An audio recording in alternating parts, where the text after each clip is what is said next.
तो देखो जब आप वर्क करोगे तो आपके पास रॉ डेटा आएंगे। जैसे सपोज मान लो मैं काम कर रहा था फोर्ड कार के लिए, जब तो फोर्ड कार के लिए जब मैं काम कर रहा था तो पूरे इंडिया भर में फोर्ड का हेडक्वार्टर था।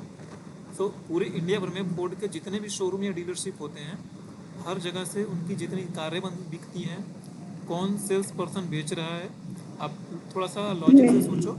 एक बड़े बड़े जो सारे शोरूम होते हैं, तो जो वहाँ पर सेल्स पर्सन होता है, मैकेनिक होता है, टीम लीडर होता है, मैनेजर होता है, और भी काफ़ी सारे अलग लोग होते हैं। तो जो कार बेच रहा है, वो कार जो बेचता है उसका इंसेंटिव बनता है, ठीक है। अब मान लो एक टीम लीडर के अंडर में 10 लोग हैं, 5 लोग हैं, तो मैं आपको दिखा रहा हूँ एग्जैक्टली कैसे वर्क होता है।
अब देखो फोर्ड का जो काम है ना, इंडिया में फोर्ड का काम बंद हो चुका है। फोर्ड कंपनी इंडिया में काम नहीं करती है। तो ये डेटा है अराउंड 2021 के आसपास का, तब मैं फोर्ड में काम करता था। कोविड के बाद फोर्ड ने इंडिया में काम करना बंद कर दिया है, ठीक है। फोर्ड की कार आप लोगों ने देखा होगा, अगर आप लोगों ने नोटिस किया होगा तो देखो जब आप किसी कंपनी में काम करने चाहोगे तो ये इसी तरीके का आपको एक BRD मिलता है, ठीक है। अब जिस फील्ड में काम करोगे हर एक का BRD होगा, ठीक है। BRD का मतलब होता है बिजनेस रिक्वायरमेंट डॉक्यूमेंट्स। तो इसमें सारी चीज़ें लिखी रहेगी कि कैसे कैसे क्या क्या काम करना है, क्या क्या रेट है। तो इस तरीके से सारी चीज़ें लिखी रहेंगी। जैसे अगर आप ये चीज़ें देख रही हो, ये लिखा है bronze, silver club, gold club, platinum club. तो यानी कि फोर्ड का जो शोरूम है उसमें कोई नया लड़का फ्रेशर ज्वाइन करेगा तो 3 महीना तक वो माना जाएगा कि ब्रॉन्ज क्लब में। ब्रॉन्ज क्लब में रहने के लिए उसके लिए यहाँ पे जो एक रिक्वायरमेंट दिया गया है, ये सेल्स सर्विस वालों का होगा, यानी जो रिपेयर एंड मेंटेनेंस का काम करते हैं। तो ये लिखा है सर्विस एडवाइजर प्रोग्राम, ठीक है। सर्विस वाले का मैं डिस्कस कर लेता हूँ। ये आपको समझने के लिए उतना रॉकेट साइंस नहीं है। ऐसा नहीं कि ये मैं आपके सिलेबस का पार्ट है, बट ये अंडरस्टैंडिंग के लिए बता रहा हूँ मैं, ठीक है। नहीं समझ में आएगा तो पूछ लीजिएगा मेरे से। तो जैसे मान लो आप कोई कंपनी नया ज्वाइन करो, एज ए मैकेनिक आपने फोर्ड ज्वाइन करा, तो 3 महीने तक आप ब्रॉन्ज क्लब में कंसिडर करे जाओगे।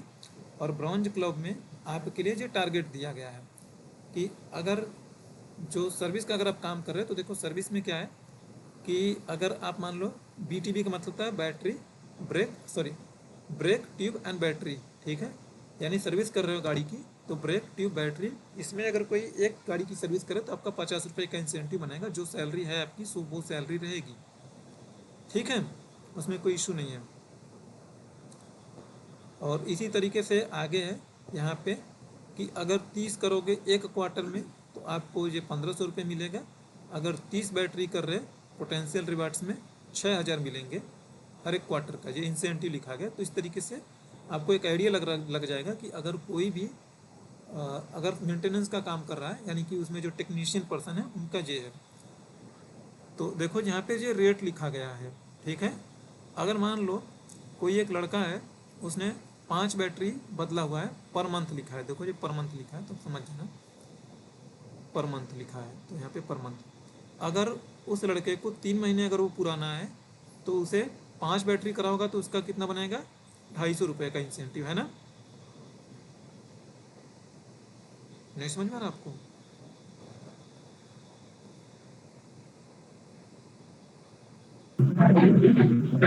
आ रहा है सर थोड़ा थोड़ा। ठीक है, हाँ हाँ थोड़ा थोड़ा, चलो कोई नहीं। सिंपल सी चीज़ है भाई, एक बैटरी एक सर्विस कर रहा है ब्रेक टायर बैटरी का, उसका 50 बन रहा है। अगर उसने 5 गाड़ी का सर्विस करा होगा तो उसका 5 × 50 तो 250 होगा ना, सिंपल। अगर मान लो वो 9 महीने पुराना होगा, यानी कि 3 महीने इसमें दिया होगा, 6 महीने इसमें दिया होगा, तो टोटल 9 महीना अगर वो पुराना होगा तो वो लड़का माना जाएगा सिल्वर क्लब का। तो सिल्वर क्लब का अगर लड़का होगा तो उसका इंसेंटिव ₹70 पर सर्विस मिलेगा। तो अगर वो 5 करा रहेगा, अगर वो ब्रॉन्ज क्लब का है तो उसका 250 बनेगा। भाई वो सिल्वर क्लब का होगा तो उसका तीन सौ बनेगा पचास 350, है ना। 350। हाँ, इसी तरीके से आपको ये सारी जब डेटा सेल्स में मिलेगी ना तो आपको पास डेटा कुछ इस तरीके से आएगा। इसी तरीके से हर एक का अलग अलग रेट लिखा गया है कि आप यहाँ से डिसाइड करोगे, उसकी ज्वाइनिंग डेट आपके पास रहेगी। तो ये सारे एक्सेल में ही ये सारे कैलकुलेशन आपको करना होगा, ठीक है। वो सारी चीज़ आप सीखोगे कि कैलकुलेशन कैसे करनी है, कैसे नहीं करनी है, क्या क्या चीज़ें करनी है। ये तो सर्विस वाला हो गया। इसी तरीके से आप देखोगे यहाँ पर सेल्स वाला होगा। सेल्स वाला अगर एक कार सेल करता है तो उसकी क्या इंसेंटिव है, ठीक है, यहाँ पे दिया गया। अच्छा, ये भी सर्विस वालों का है।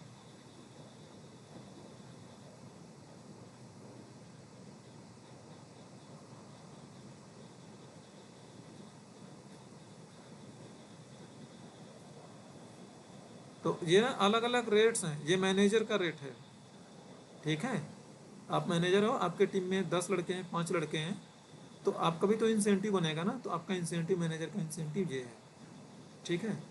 तो हर एक का अलग अलग रेट ऑफ इंसेंटिव होगा।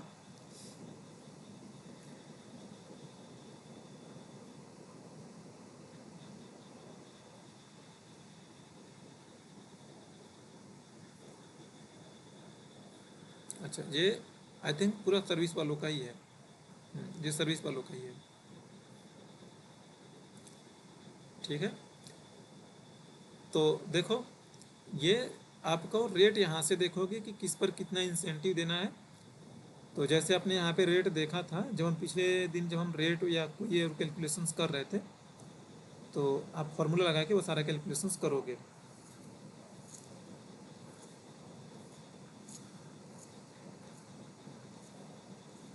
ये वाला था। तो देखो यहाँ पे एक रिपोर्ट्स में शो कर रहा है आपके लिए मैं। तो यहाँ पे अब ये एक लड़का है, इसकी एम्प्लॉई आईडी ये है 0025910112 करके, ये उसकी एम्प्लॉई आईडी है। ये उस लड़के का नाम है मनोज गौड़। ये RS फोर्ड करके है। I think RS Ford Jharkhand में ही कंपनी थी, मुझे एग्जैक्टली याद नहीं है, ध्यान नहीं है। तो देख, अच्छा ठीक है।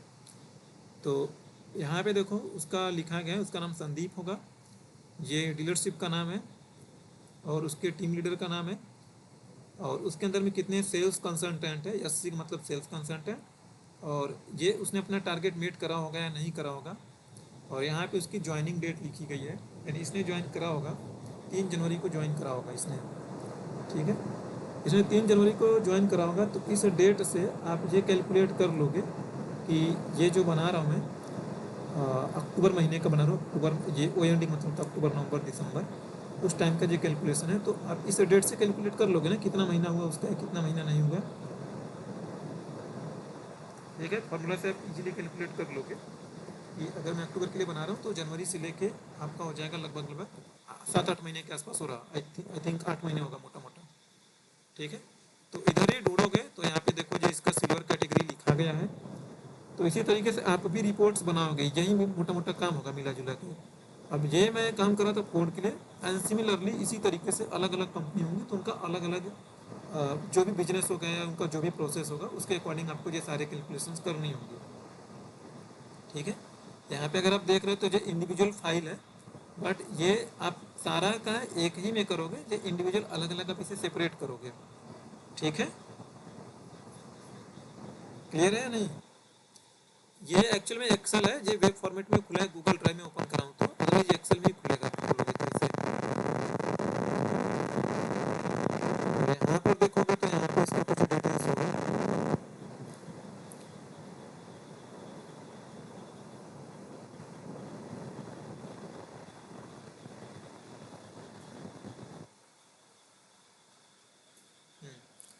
ये अलग अलग लोग हैं, आपको इनकी डिटेल्स शो कर रहा है। एक जगह पे इनका सेल्स मिलेगा आपको, और इसमें अलग अलग लोगों का ओपन कर करके आप हर एक का कमीशन आप कैलकुलेट कर।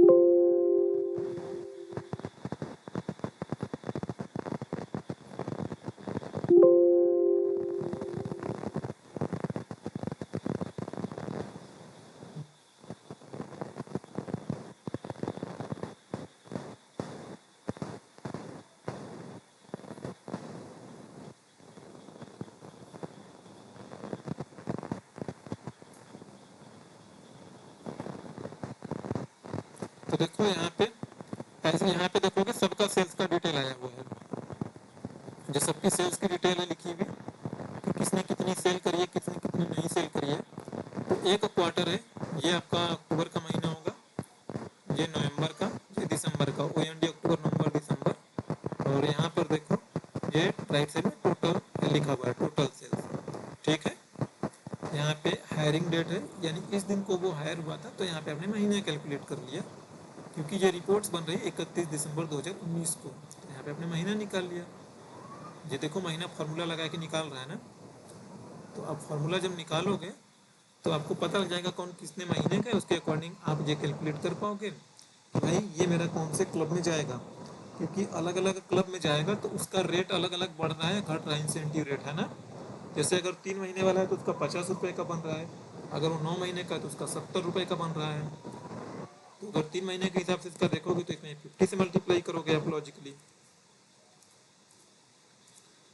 अगर वो 9 महीने से ज़्यादा का होगा, जैसे यहाँ पे 55 महीना है, तो इसमें मल्टीप्लाई करोगे आप 70 रुपये का।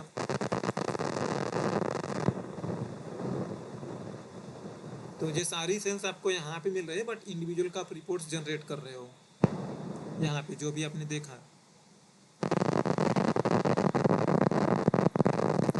तो ये इसमें मतलब कोई टफ नहीं है, आप ये सारी चीज़ें सीखोगे। अभी आप ये सारी चीज़ें सीख नहीं रहे हो, अभी तो आपका मॉड्यूल 1 चल रहा है, धीरे धीरे ये सारी चीज़ें करोगे, वो वर्क होता है रियल वर्क के लिए। अब जो फॉर में था, फॉर में अराउंड लगभग 5,000 होते थे टोटल, 3600 के आसपास सेल्स पर्सन होते थे, अराउंड उतना ही 4900 के आसपास सर्विस एडवाइजर होते थे, team leader manager, regional manager, ARM, सबको ले देखे कुछ ऐसे ही थे, 6000 के आसपास टोटल लिस्ट है।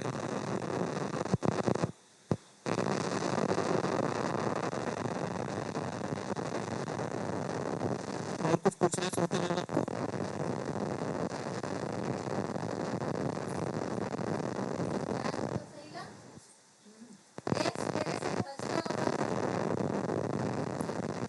कोई क्वेरी है सुनीता मैम आपकी? बोलो, आप लोग हेजिटेट मत करो।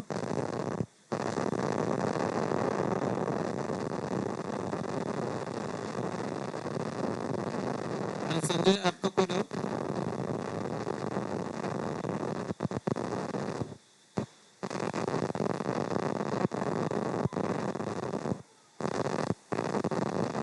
तो मैम आपका कोई डाउट, कोई क्वेरी? आवाज लो सर, धीरे धीरे तो धीरे धीरे तो सब कुछ धीरे धीरे। अगर मैं अभी बता रहा हूँ तो मेरे से अभी पूछो ना, मतलब ऐसा नहीं है, अगर मैं बता रहा हूँ पूछोगे तब मैं बताऊंगा ना, मेरे से कैसे समझोगे? सर एक होता है ना कि प्रैक्टिकल करने से तो मतलब 100% वो श्योर हो जाते हैं कि वो ऐसे ही होगा। अब तो वो तो मैं सिखाऊंगा आपको ना। आपने मेरे से पूछा कि एमआईएस क्या होता है, तो मैंने जो बताया कि देखो एमआईएस में ये वर्क होगा, इसी तरीके से वर्क होगा। ठीक सर। ठीक है, तो वो जैसे मैं ये मैंने अपने अभी आपको, लैपटॉप से तरफ। जैसे ये वाली मैंने डेटा दिखाई आपको, ये आप यहाँ पे यस देख सर। रही हो, ये एक डेटा है। दूसरा डेटा आपके पास ये वाला डेटा है, ट्रेनिंग का डेटा है। तो अब जैसे इंसेंटिव के लिए एलिजिबल होगा ना, तो आपको एक एग्जाम भी पास करना होता है। तो वो एग्जाम ये है, यहाँ पे ये ट्रेनिंग्स का नाम लिखा गया है। देखो एक जो ट्रेनिंग है इसका नाम है न्यू स्पायर, जहाँ पे सर्टिफाइड सर्टिफाइड लिखा है, इसका मतलब वो ट्रेनिंग इन्होंने पास करी है। जहाँ पे सर्टिफाइड नहीं लिखा है तो इसका मतलब उस ट्रेनिंग में ये यूजर फेल है। ठीक है, यस सर। हाँ, टोटल 11 ट्रेनिंग्स होंगी, 11 ट्रेनिंग में से आपको 9 ट्रेनिंग्स पास करना मस्ट होता है। 2 ट्रेनिंग्स अगर आप फेल हो रहे हो तो फिर आपका जो इंसेंटिव मिलना चाहिए ना, इंसेंटिव पे इम्पैक्ट पड़ेगा, वो होगा आपका इंसेंटिव। अब जैसे जैसे जो तीन सर्टिफिकेशन में जो फेल हुआ तो उसका इंसेंटिव डाउन होगा डिफॉल्ट। ठीक है, तो वो जो सारे सर कैलकुलेशन सारा ट्रेनिंग कंप्यूटर से ही होगा, मतलब लैपटॉप पे ही होगा अरे ये हाँ, डेट मतलब। हाँ, ये देखो उनका ट्रेनिंग्स हम डाउनलोड करते हैं पोर्टल से। जब आप काम करोगे ना तो आपको डाउनलोड करना होगा। ऐसे जैसे ये आप देखो, एक एक्सेल आप देख रहे हो ये वाली ना, ये एक्सेल आप देख रही हो, एक एक्सेल आपके सामने ये वाली है। ऐसे ही 4-5 एक्सेल होंगे, इन्हीं के बेसिस पे आप इनका इंसेंटिव कैलकुलेट करोगे हर एक का। और ये वन टाइम में सबका कैलकुलेट हो जाता है, ऐसा नहीं होगा कि एक एक बार करोगे। यानी एक फार्मूला लगाओगे ना तो 200 लोग हैं, 200 लोगों पे एक ही बार में फार्मूला लग जाएगा।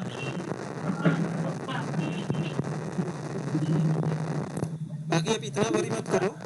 अब अगर मैं ऐसे यस सर। जितना मैं सिखा रहा हूँ इसको प्रैक्टिस करो, और कोई थर्ड तक जाते जाते आपको चीज़ें मतलब समझ में आने लगेगी कि मैं जो कर क्यों रही हूँ, क्यों इसका क्या रोल है क्या रोल नहीं है। जैसे मैं कॉपी पेस्ट देख रही हूँ, आप कॉपी पेस्ट देखकर सीखो। जब मैं असेसमेंट दूंगा तो आपको समझ में आएगा कि अच्छा ये चीज़ रियल में कर कैसे रहा हूँ, तो इसका रोल क्या है। इतना आप घबराओ ना, ठीक है। बट हाँ, जितना मैं आप याद करने की या समझने की प्रैक्टिस में रखने की कोशिश करना। वैसे भी आप लोगों ने मतलब पहले से कंप्यूटर सीखे हुए हो ना, तो फिर मतलब अभी तो मैंने उसका कोई टफ है नहीं, अभी तो मैं जस्ट कॉपी पेस्ट ही सिखाया ना, इसमें क्या मतलब टफ लग रहा सर थोड़ा टाइम हो गया ना, मतलब लगभग 1 ईयर पहले ही सीखा था, तो अभी तो मतलब लैपटॉप था नहीं, अभी लैपटॉप आया तो हो जाएगा धीरे धीरे सब। आपको? हाँ, ठीक है। बाकी कोई आपको डाउट हो, कोई क्वेरी हो तो आप पूछ लिया करो स्नैपशॉट शेयर करके, ठीक है। ये सबका मतलब मेरा खत्म होगा ना तो मैं आपको एक असेसमेंट शेयर करूंगा मैं, ठीक है।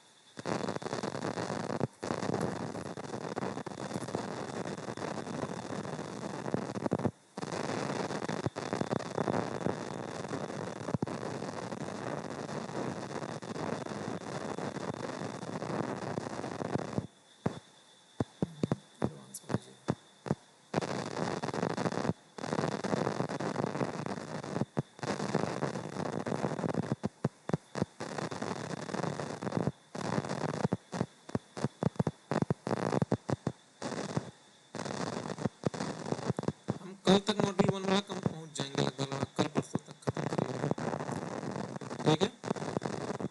देखो ये चीज़ आपने चीज़ें शुरू को देख चुके हो। अब फील इफेक्ट पर आते हैं, ठीक है। देखो, अच्छा सॉरी, पिछले वाला भी मैं आप लोगों को बताना है।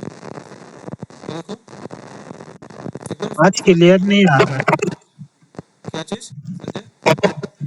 आवाज क्लियर नहीं आ रहा, बहुत ही आवाज क्रैकिंग हो रहा। आवाज आ रही? अच्छा आवाज आ रही।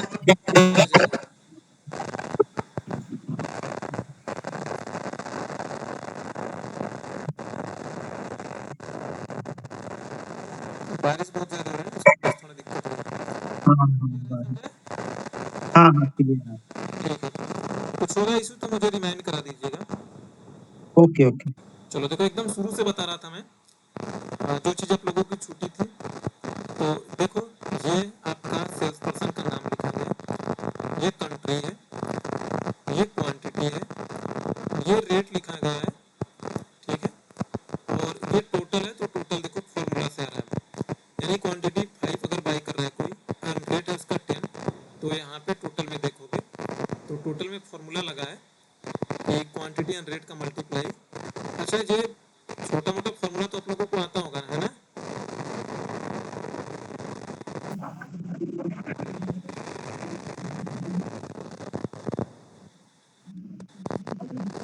ये C2 वो हाँ, जैसे ये देखो मैंने क्वांटिटी एंड रेट का मल्टीप्लाई कर रहा हूँ C two into T two D two. तो ये चीज़ आपको पता होगी, सी टू का मतलब यहाँ पे 5 है, डी टू का मतलब है 10, तो इसका मतलब कि 5 मल्टीप्लाई बाई 10, तो यहाँ पे हमें 50 मिलेगा, सिंपल है ना। खोल करके देखो ये सब फॉर्मूला लिखा जाता है। ठीक है, जैसे मान लो मैं यहाँ पर अगर मैं खाली C2 लिखूँ तो कुछ नहीं होगा। अगर आपने C2 लिखा तो कुछ नहीं होगा। अगर इक्वल करके C2 लिखोगे तो देखो ये C2 को पॉइंट करेगा, यानी कॉलम नंबर C और रो नंबर 2, तो यहाँ पे 5 देगा आपको अगर इक्वल करके लिखोगे तो। अगर डायरेक्टली लिख रहे हो तो फिर नॉर्मल टेक्स्ट मांग रहा है।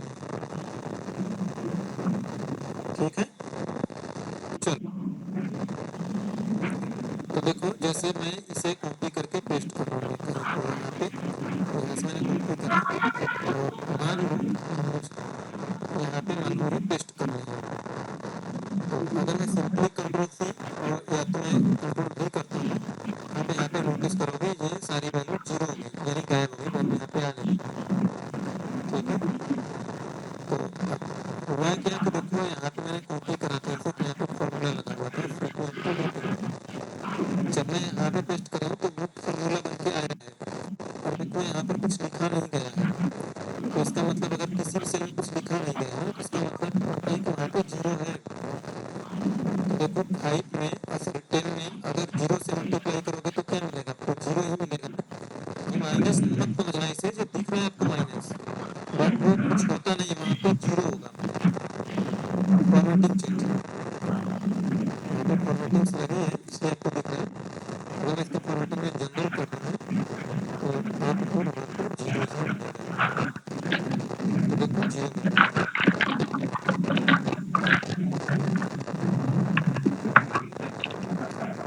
अगर मुझे यहाँ पे फॉर्मूला नहीं चाहिए, क्योंकि जब मैंने पेस्ट करा था तो फॉर्मूला पेस्ट हो गया था, मैं कहीं भी पेस्ट करूँगा तो ये शॉर्टकट है, इसमें से कोई भी शॉर्टकट यूज करो। अगर मैं पहला वाला शॉर्टकट यूज करूँगा तो कंट्रोल अल्ट V एक साथ ही प्रेस करना होगा, और अगर मैं ये अल्ट ES वाला अगर मैं शॉर्टकट प्रेस करूँगा मैं यूज करूँगा तो पहले अल्ट प्रेस करोगे, फिर E प्रेस करोगे, फिर ES प्रेस करोगे। तो देखो अल्ट E और सर ES प्रेस। आपकी आवाज रुक रही है। अच्छा एक सेकंड को चेक करूँगा।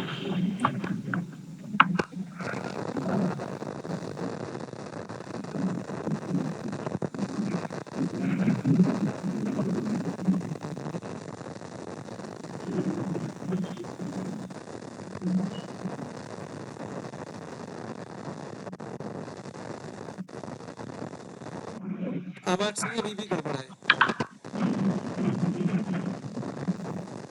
हेलो, हाँ अब ठीक है सर। बारिश है, बारिश की वजह से थोड़ी ज़्यादा बारिश हो रही है, इसमें थोड़ा सा ग्लिच होगा, तो बोल दीजिएगा मैं रिपीट कर लूँगा। ठीक है, ठीक है।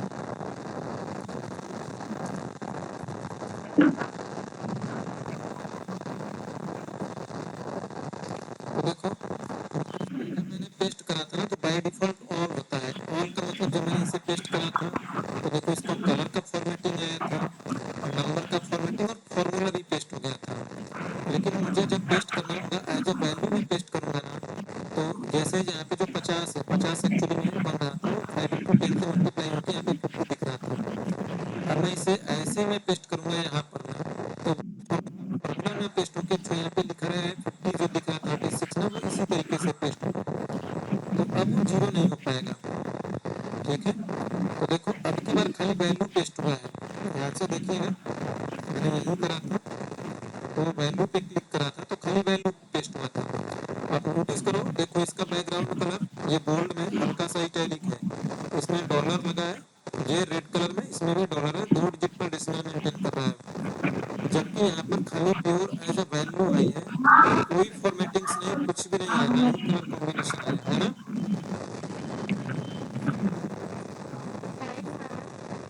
क्लियर ना?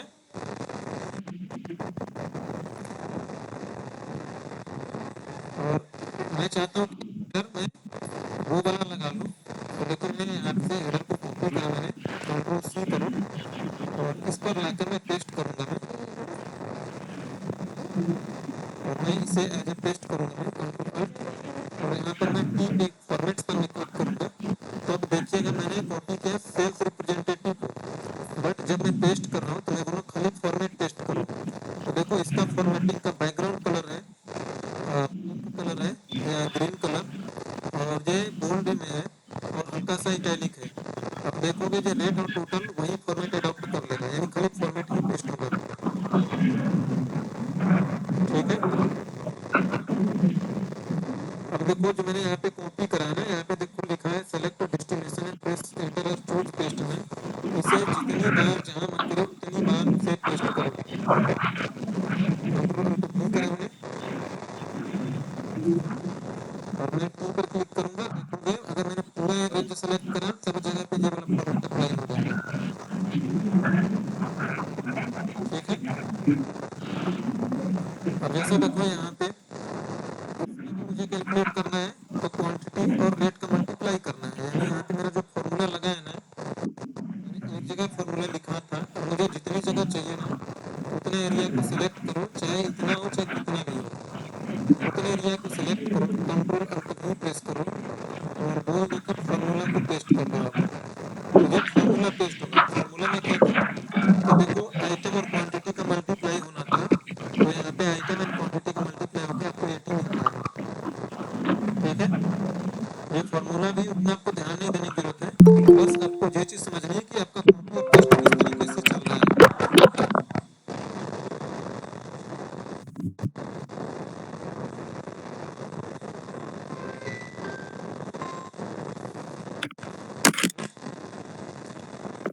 हाँ,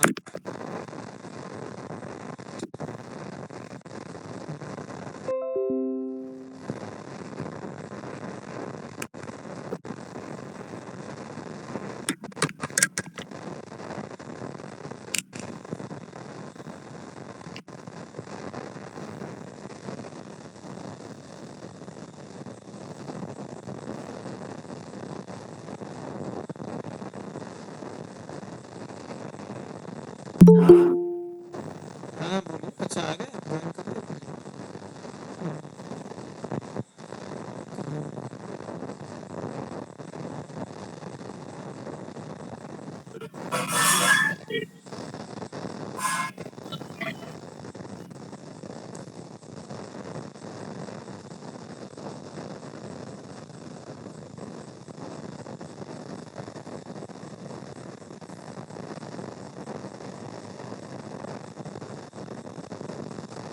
इसमें किसी को डाउट है? तो कल मैंने दो ही चीजें बताया था, फॉर्मूला और फॉर्मेट को कॉपी और पेस्ट करना मैंने बताया था।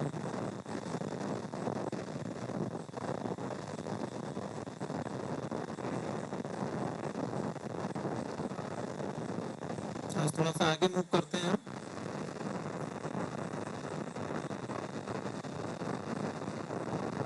देखो यहाँ पे आप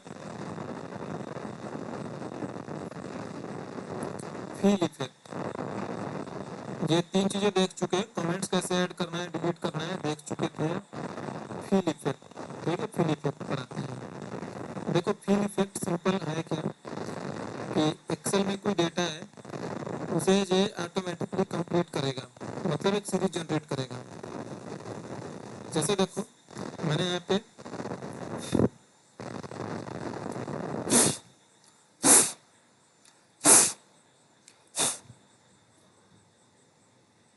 फाइव लिखा, मैंने 10 लिखा एंड 15 लिखा, 2 या 3 इसे सैंपल लिख के दे दोगे तो इसे सेलेक्ट करना है ऐसे, और इस पे कोने पर माउस लेके आना। जब ये माउस ने ऐसा बनेगा प्लस के जैसा मोटा सा बनेगा, ठीक है, मेरे में ब्लैक सा बन रहा है, आप में भी ऐसा ही बनेगा। जब ये ऐसा बन जाएगा तो इसे ड्रैग कर देना आप, तो ड्रैग करोगे तो ये उसी का सीरीज जनरेट कर देगा।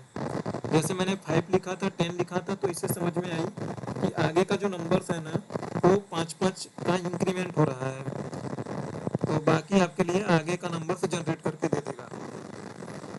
ठीक है, जैसे मान लो आपने लिखा 1.1, 1.2, 1.3 या समथिंग करके आपने कुछ ऐसा लिखा, अब इसे ड्रैग करोगे तो ये भी आपके लिए सीरीज जनरेट कर देगा। तो इसे कुछ सैंपल से इसे समझ में आ जाता है कि किस पैटर्न का आप डेटा जनरेट करना चाहते हो। ठीक है, लाइक जैसे मैं यहाँ पे लिखूँ कि कंपनी 1, स्पेलिंग थोड़ी सी गलत हो गई है,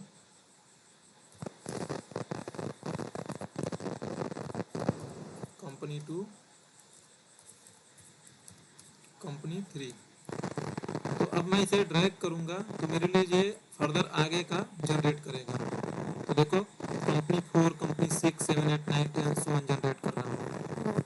एंड सिमिलरली अगर जैसे सैटरडे, सॉरी, संडे, मंडे आपने लिखा, 2 लिखा है आपने, इसे ड्रैग करोगे आगे का आपके लिए जनरेट कर देगा। तो देखो Sunday, Monday, Tuesday, Wednesday, Thursday, Friday, Saturday, so on. Sir generate कैसे हो जा रहा है? देखो 2 सैंपल आपने लिखा, इसे जब हाँ ऐसे पकड़ के ना माउस से खींच दो, ड्रैग कर दो, अच्छा इसे समझ में आ जाता है कि आपने संडे मंडे लिखा था, तो इसे सैंपल से समझ में आ जाता है एक्शन को अगला, यानी कि आप बेस छाप रहे हो। तो मंडे के बाद ट्यूसडे आएगा, ट्यूसडे के बाद वेडनेसडे, थर्सडे, फ्राइडे, सैटरडे। ठीक है। अच्छा यस सर। अगर आप संडे लिखोगे ना तो पूरा लिख रहे हो, तो जब पूरा लिख के दोगे, इसे 2-3 सैंपल इसे लिख के दे दो। देखो मैंने इतना लिखा, आगे का उसने खुद ही जनरेट कर रहा है। ठीक है।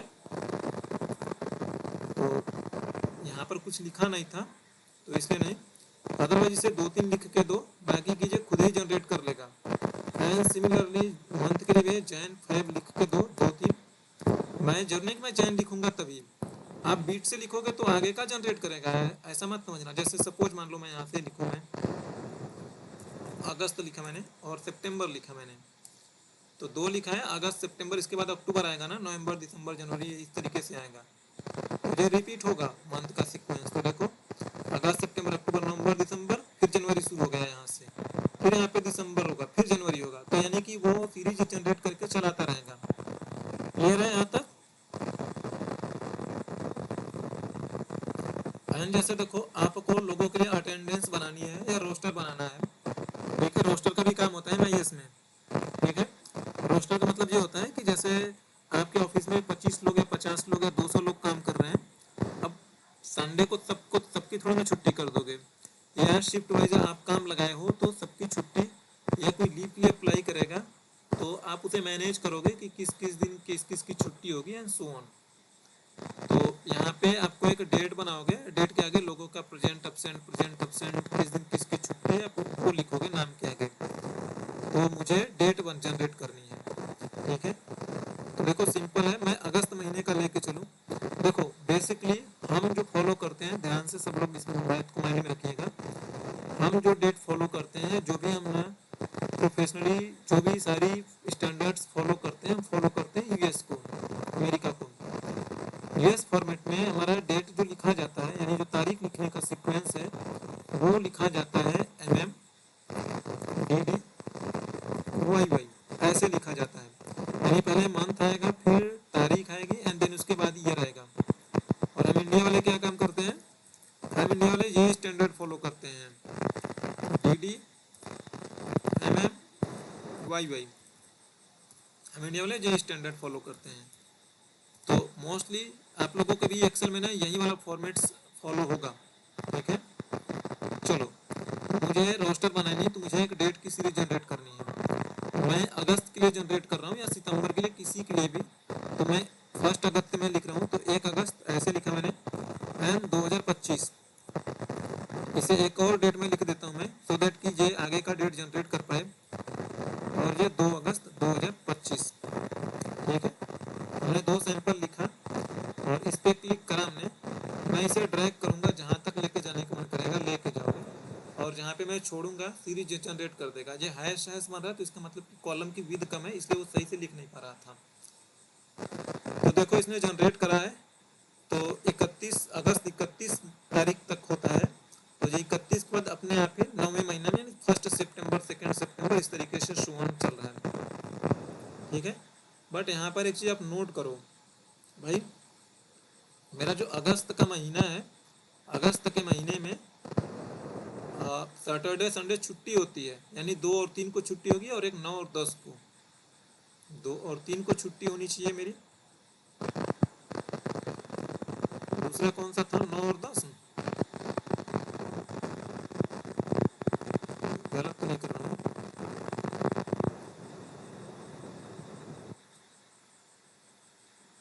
2 और 3 9 और 10, ठीक है। फिर 16 17 23 24,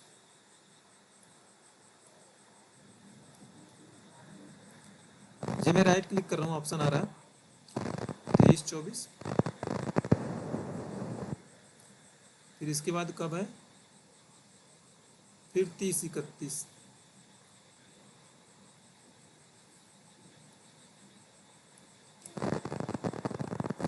ये देखो सैटरडे संडे वाले हैं, तो यानी सैटरडे संडे मेरा वीकेंड है और मैं वीकेंड को नहीं चाहूंगा कि रोस्टर में वो दिखाई पड़े। या तो एक तरीका ये होगा आपके लिए कि आप ये जो चीजें जनरेट कर रहे हैं इसे बनाने के बाद जो छुट्टी वाला दिन है उसे आप हटाओगे, कैलेंडर में रखोगे नहीं, ठीक है। क्योंकि जिस दिन ऑफिस नहीं आएंगे तो जो कैलेंडर में दिखाई क्यों पड़ेगा, दिखना नहीं चाहिए यहाँ पे लोगों का अटेंडेंस आप मार्क करोगे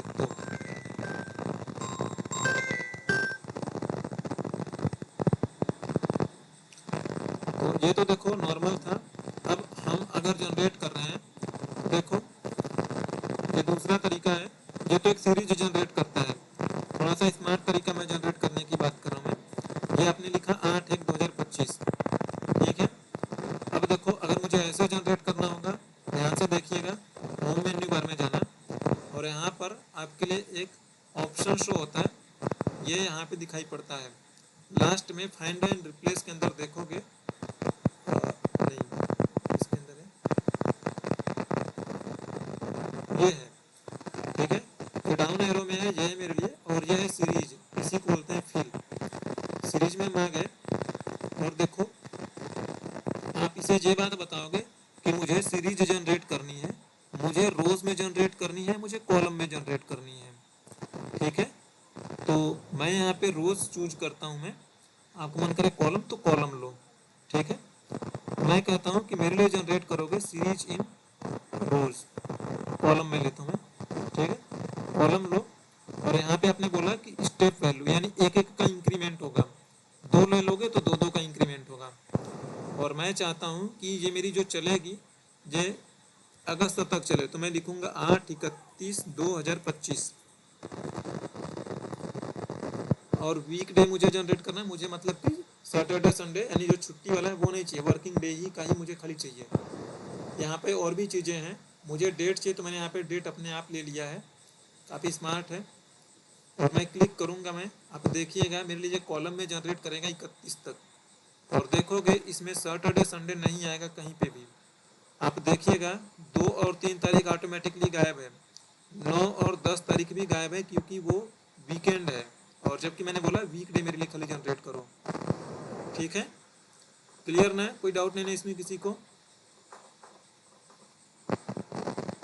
ये सीरीज जनरेट करने की चीज़ थी ना। अब अगर अगला देखोगे, ये मैं फ्लैश फिल अगला, ये सारी चीज़ें ना देखो आपके इंटरव्यू में उतना ज़्यादा पूछा नहीं जाता, बट हाँ जब आप वर्क करोगे तो आपके लिए बहुत हेल्पफुल होता है, बहुत सारा टाइम बचाएगा, आपका काम स्मार्ट बनाता है। सर और एक बार बताइए ना कि वो वीकेंड हट कैसे गया। चलो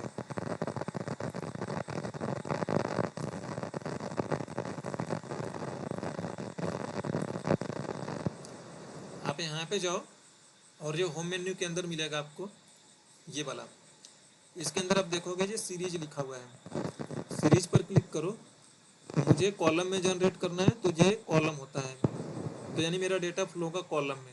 अगर मुझे 8 के बाद 1 2 तारीख यानी 3 अगस्त 4 अगस्त ऐसे चाहिए तो मैं यहाँ पे रोड सिलेक्ट करता हूँ, तो मेरा रो में सिलेक्ट होता है। ये रो नंबर 1 है जिसमें रो, फिर कॉलम के बाद क्या सिलेक्ट किए।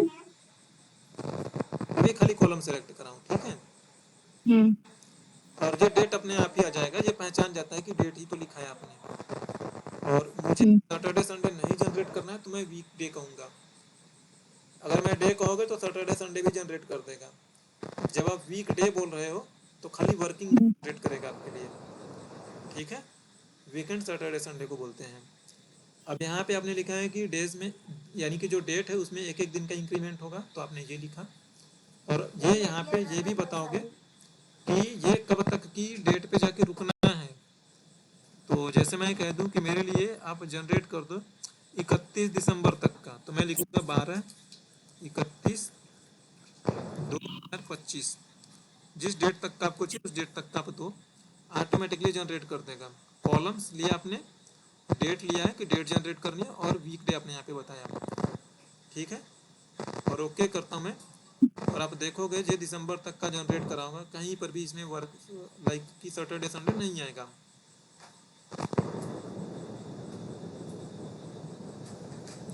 तो देखो ये दिसंबर तक जनरेट करा इसने, तो देखो 26 28 27 28 गायब है दिसंबर। सर वहाँ पे 31/1/2025 दिए थे ना, मतलब 31/12/2025।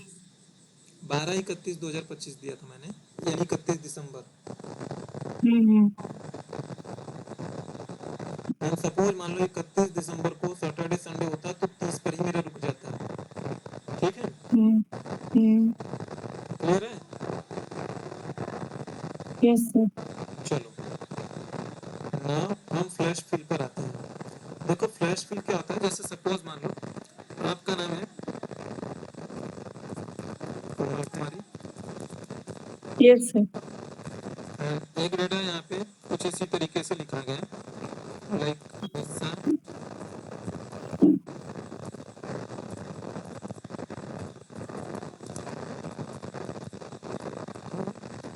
एंड इसमें आपको बोला गया कि यहाँ पे जो नाम लिखा है फुल नेम, इस नाम में से आपको खाली फर्स्ट नेम पिक करना है।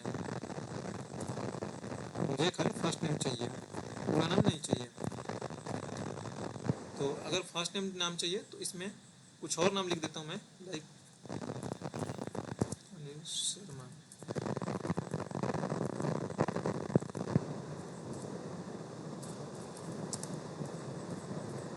टीना अग्रवाल, ठीक है। तो आपको फर्स्ट नेम चाहिए तो एक या दो सैंपल लिखो। तो मैं इसमें दो लोगों का नाम लिखता हूँ, कोमल और अमित। तो देखो जैसे ही आपने ए लिखा ना, कितना स्मार्ट है, ये समझ गया कि आप इसमें से बगल वाले में से फर्स्ट नेम लिख रहे हो। तो ऑटोमेटिकली ये देखो अभी मैंने लिखना शुरू किया है, ये हल्का सा डीम आउट करके शो कर रहा है ये कि यही वाला नाम आप चाह रहे हो क्या, यानी फर्स्ट नेम से लग रहा है कि आप एक्सट्रैक्ट करने की कोशिश कर रहे हो। अगर आपको लगता है कि सही है, ये सही सही गेस कर रहा है, तो कंट्रोल के साथ एंटर मार दो, तो ये सबको एक्सेप्ट कर लेगा सारी एंट्री, ठीक है। Yes sir. अगर वैसे अगर आपको लास्ट नेम चाहिए तो यहाँ पे दो लोगों का या एक लोगों का इसे लिख के सिखाओ, सीख जाएगा जी।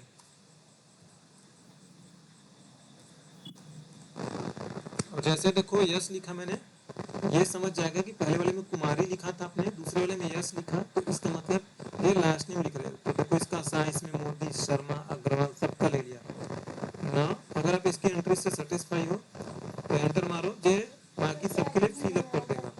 कई बार ये ऐसा भी होगा ना कि ये गलत ले लेगा, कई बार होगा कि ये नहीं लेगा। अगर ये एंट्री नहीं लिख रहा है आपके लिए ना, तो दो एंट्री लिखा है आपने, सही करा आपने, उसके बाद अपना कंट्रोल के साथ ई प्रेस करो। कंट्रोल के साथ ई प्रेस करोगे तो वो खुद से लिख लेगा। कई बार वो नहीं समझ पाता, इंस्टेंट में नहीं लिखता है, तो कंट्रोल के साथ ई करोगे तो लिख देगा आपके लिए, ठीक है।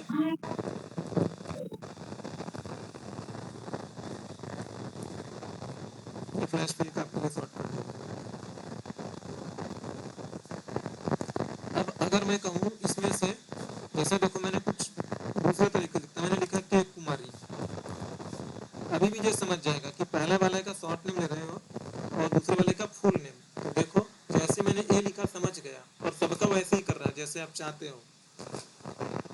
किसी भी तरीके से आप इसे लिखने के लिए बोलोगे जो समझ जाएगा। अगर नहीं समझ रहा होगा तो उसे दो का लिख के कंट्रोल ई प्रेस कर दो, बाकी का रेंज आपको सेलेक्ट करना पड़ेगा। जैसे देखो मैंने दो लिख के उसको दिया है, यहाँ तक मुझे चाहिए, तो अब मैं कंट्रोल ई करूँगा, जो मैंने जो शॉर्टकट लिखा है, तो बाकी सब में वो लिख देगा, ठीक है। ये आपका फ्लैश फिल था। Wrapping text within cell. आप देखो कई बार ऐसा होगा कि आपका जो टेक्स्ट है, यानी कि आपने कोई डिस्क्रिप्शंस लिखनी है, जैसे यहीं आप पिछला डेटा देखोगे आप यहाँ पे प्रोडक्ट नेम में, ठीक है, ये आपका डेटा है। और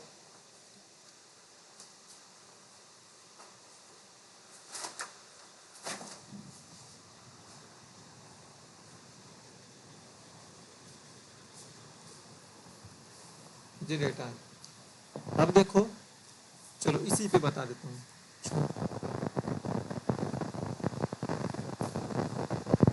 चलो अब देखो, कई बार होगा कि इसमें जैसे आप देख रहे हो ये नाम बड़ा बड़ा सा दिख रहा है ना।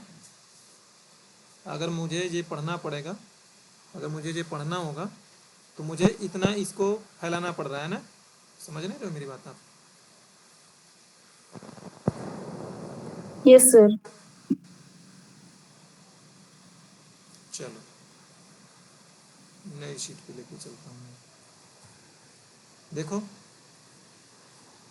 अब अगर मुझे ये पूरा पूरा नाम पढ़ना होगा तो मुझे, अब मैं पूरा नाम पढ़ना होगा तो सबको एडजस्ट कर रहा हूँ मैं, तो मेरे लिए थोड़ा सा जगह की दिक्कत हो रही, तो मैं थोड़ा सा सबको बड़ा करता हूँ। मैं थोड़ा सा फ़ॉन्ट साइज में अगर बड़ा कर लूँ, आप लोगों को विजिबल भी हो अच्छे से, तो देखोगे अब वो मेरे लिए चला गया उधर, है ना।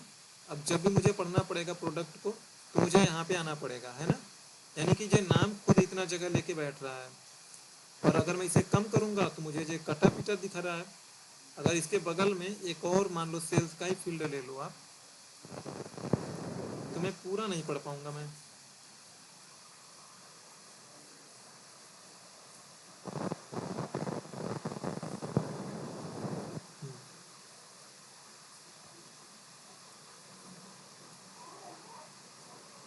तो इसकी फॉर्मेटिंग में इस पर चला देता हूँ मैं, इसका भी फॉन्ट साइज नहीं आ जाएगा।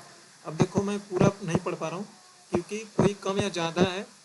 ज़्यादा करके जो दिक्कत आ रही वो दिक्कत इसी की वजह से आ रही, जो नाम है ना प्रोडक्ट का नाम, वो सबसे ज़्यादा जगह ले रहा है वो। तो अब देखो, या तो इसका मुझे पूरा नाम पढ़ना पड़ेगा तो मुझे इतना ज़्यादा इसकी विड्थ बढ़ानी पड़ेगी। अब इसको बड़ा करने के चक्कर में बगल वाले को सही नहीं पढ़ पा रहा मैं, तो मैं क्या काम करूँगा, देखोगे कहीं कहीं पे बड़ा और भी बड़ा नाम होगा, तो मैं देखो जैसे ये बड़ा नाम है तो ये कट जा रहा है, तो मुझे ऐसे करना पड़ेगा। फिर इसमें देखोगे तो ये भी बड़ा नाम है। तो अब क्या करोगे, अगर आपको देखना ही है ना तो इसे सेलेक्ट करो और इसे रैप करवा लो। तो जैसे रैप करोगे ना तो देखो ये यहाँ पे देखो, जब मैं माउस रख रहा हूँ तो ये दिखा रहा है, देखो माइक्रोसॉफ्ट एक्सेल लिखा है ना, तो उसी सेल में ये मुड़ के नीचे वाली लाइन में दिखाई पड़ेगा, ठीक है, छुपेगा नहीं वो। चलो करके दिखाता मैं। तो देखो, अब देखा आपने, ये पल के बाद ना यहाँ पे अलग लाइन में शो कर रहा है ना, अब वो छुप नहीं रहा है वो। इसे मैं छोटा करूंगा ना तो वो एडजस्ट कर लेगा अपनी साइज, देखो जैसे मैं बड़ा करूंगा वो एडजस्ट कर लेगा अपनी साइज को। वैसे देखो ये एडजस्ट कर रहा है ना, वैसे हर कोई एडजस्ट करेगा आप जैसे देखोगे। तो अगर ऊपर भी आऊँ, अब देखो जब मैं वुड ग्रेन लिखा ना, थोड़ा सा जब कम करूंगा तो देखोगे ये एडजस्ट कर लिया।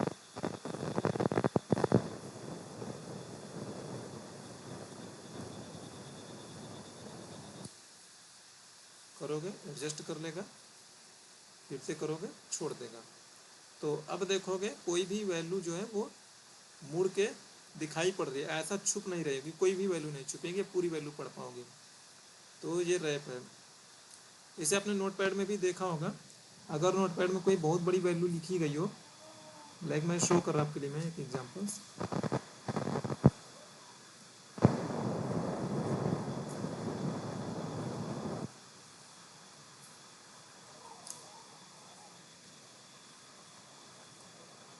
देखो अगर मैं इसे बड़ा करता हूँ, मैं एक्चुअल में ये है एक ही लाइन की चीज़ है।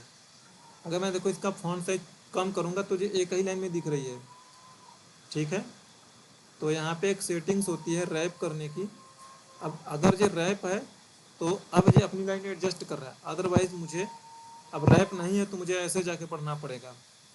तो रैप करा लोगे तो मुड़ के फोल्ड होके दिखेगा आपको, फोल्ड होके दिखेगा, जैसे जो छोटा बड़ा होगा तो ये अपने आप अपनी साइज को मेंटेन करेगा। बट ये चीज़ें बता दूँ, देखो ये दिख रहा है आपको अलग लाइन में, बट ऑनेस्टली ये अलग लाइन में है नहीं, है ये एक ही लाइन में। अगर इसे सच में अलग लाइन में लिखना होगा ना, तो जैसे देखो जो डेटा लिखा है यहाँ पे, मैं एक नई लाइन भर दूँ, नई लाइन के लिए एंटर मारते हैं। तो देखो अब मैंने एंटर मार दिया ना, अब इसे कितना भी बड़ा करूँगा, कितना भी छोटा करूँगा, जो लास्ट वाला जो डेटा लिखा है ना, ये अलग ही लाइन में रहेगा, ये कभी भी उस लाइन में नहीं जाएगा। अगर मैं फॉन्ट साइज भी देखो छोटा कर दूँ तो देखो डेटा नीचे ही है, कितना भी छोटा कर दोगे वो उस उसमें जाएगा नहीं वो कभी भी, क्योंकि अब आपने सच में लाइन ब्रेक कर दिया, एक लाइन डाल दी हो उसमें लिख के। तो सिमिलरली यहाँ पे भी वही चीज़ है। अगर आपको इसमें ना कहीं पे लाइन ब्रेक करनी है, जैसे जब प्रोडक्ट लिखा है आप चाहते हैं कि ना नेम दूसरी लाइन में है, तो मैं सोचोगे कि यहाँ पे एंटर मार दूं ना तो एक नई लाइन बन जाएगी, नहीं बनेगी कभी भी। अगर आपको एक्सेल में किसी सेल के अंदर 2 लाइन करनी है तो अल्टर दबा के रखो, अल्ट कीबोर्ड वाला, और अब एंटर मारो तो अब 2 लाइन बनेगी। तो देखो अब ये 2 लाइन में आ रहा है। और अगर आपको सच में देखना है 2 लाइन में है या नहीं है, तो यहाँ पे इसे एक्सपेंड करो फॉर्मूला बार को, अब देखोगे 2 लाइन दिखाई पड़ेगा आपको। हाँ, हेलो, कहाँ के मोबाइल से करो? चलो ठीक है, तो मैं बड़ा नहीं कर पा रहा हूँ, इस पर क्लिक करोगे बड़ा होगा। हाँ देखो बड़ा होगा, मुझे 2 लाइन में दिख रहा है। अगर आपको एक और लाइन में इसे छोड़नी है तो अल्टर दबा के रखो और अब एंटर मारो तो देखोगे 2 लाइन छूट गई। ठीक है, तो ये 2 लाइन छूट गई। और इसे कोलैप्स कर दोगे तो अब जो है उसकी लाइन में दिख भले ना रहा हो, बट वो है यहाँ पे। यहाँ पे एक लाइन दिख रहा है और अगली लाइन छुपी हुई है। तो ये रैप और लाइन ब्रेक अलग अलग है। अब यहाँ पे आपको दिख रहा है एक ही में, बट अभी भी वो 2 लाइन में है, रैप होने की वजह से वो ऐसा, बट वो है अलग लाइन में भाई। देखोगे यहाँ पे आपको दिखाई पड़ेगा अलग लाइन में। देखो यहाँ पे अलग लाइन में दिखा है यहाँ पे। तो एक्सेल में मैंने एक चीज़ आपको बताई है कि किसी भी वैल्यू को एग्जैक्टली अगर आपको देखना है, समझना है, तो उसकी वैल्यू हमेशा फॉर्मूला बार में सही दिखती है। यहाँ पे हो सकता है कुछ और लिखा दिखाई पड़े, बट फॉर्मूला बार में आपको उसकी सही वैल्यू दिखती है।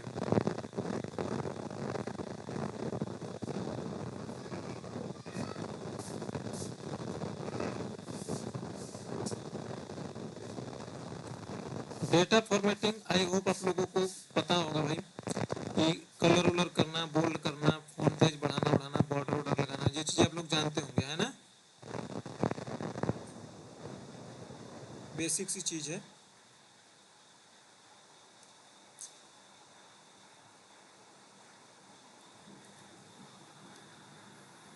अब हम फिल्टर पे आते हैं।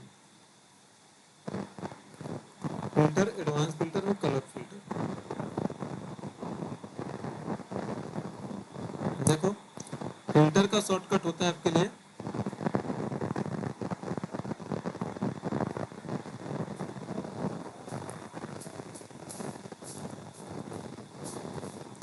Control plus shift plus L, ये फिल्टर का शॉर्टकट है। ठीक है,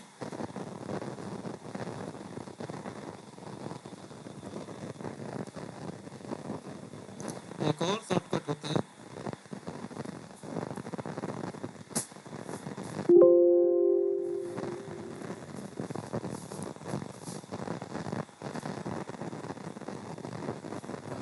चलो ठीक है, दूसरा वाला शॉर्टकट मुझे याद नहीं रहा, यही वाला शॉर्टकट ज़्यादा हम यूज करते हैं। तो देखो अगर मुझे फिल्टर लगाना है तो मैं इसे डेटा पे कहीं पे भी माउस रखो, नॉर्मल तरीका आप लोग जानते हो, डेटा में जाओगे, यहाँ पे फिल्टर का ऑप्शन दिखाई पड़ता है, यहाँ पे फिल्टर पे क्लिक करोगे, फिल्टर जो बन जाएगा फनल के जैसा, तो जिस पे फिल्टर लगाना हो फिल्टर लगा लोगे। बट हम शॉर्टकट यूज करेंगे तो कंट्रोल शिफ्ट के साथ एल प्रेस करो, फिल्टर आ जाएगा। अब जहाँ पे आपको फिल्टर लगाना है आप वहाँ पे फिल्टर लगा लो। लाइक मैं यहाँ पे फिल्टर लगा रहा हूँ, मैं चाहता हूँ कि सिटी में मुझे खाली 2 का दिखाई पड़े, तो जो भी आप लगाना चाहो वो लगा लो, आसान है, ये फिल्टर आप जानते भी होंगे, है ना? इसमें कोई रॉकेट साइंस नहीं है। अब देखो फिल्टर में जैसे मान लो यहाँ पे मैं ये कलर कर देता हूँ, येलो कलर, और ये पूरी रो को मैंने कोई दूसरा कलर दिया मैंने,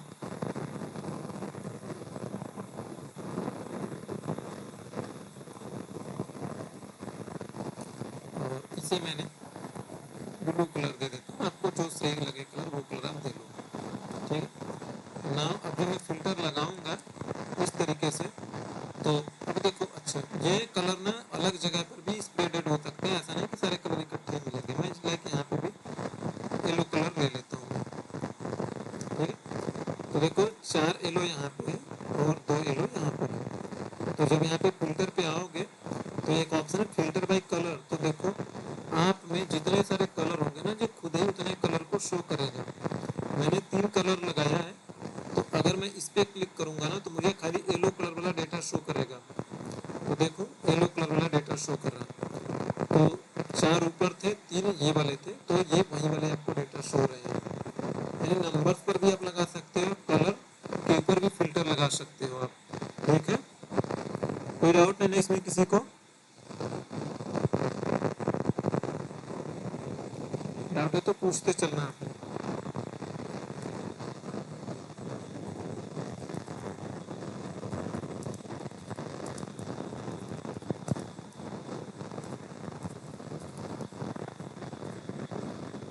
चलो, अब जो सबसे अच्छी चीज है यहाँ पे, देखो यहाँ पे आपने ये वाला देख लिया फिल्टर वाला, ये सॉर्टिंग का है, अल्फाबेटिकल डिसेंडिंग ऑर्डर में सॉर्टिंग करना। तो जैसे ए पे रख के मैंने सॉर्ट करा माउस, तो अल्फाबेटिकली सॉर्ट हो गया, यानी सबसे पहले ए डिक्शनरी फॉर्मेट में ए बी सी। अब ये नहीं कि हमेशा ये अल्फाबेटिकल, अगर नंबर के ऊपर भी करूंगा तो नंबर के ऊपर भी सॉर्टिंग काम करेगा मेरा। इस पर क्लिक करूंगा, अगर मैं इस पर क्लिक करता हूँ मैं, तो देखोगे सेल्स सबसे बड़ी वाली ऊपर रहेगी, फिर उसके बाद छोटी वाली, छोटी वाली, छोटी वाली, and so on। देखो ये एरो हल्का सा बनता है, इससे आपको देख के अंदाजा लग जाएगा कि सॉर्टिंग किस पर हुई है। तो नहीं, अब इस डेटा में जो मेरी सॉर्टिंग हुई है वो सेल्स पर हुई है, ठीक है।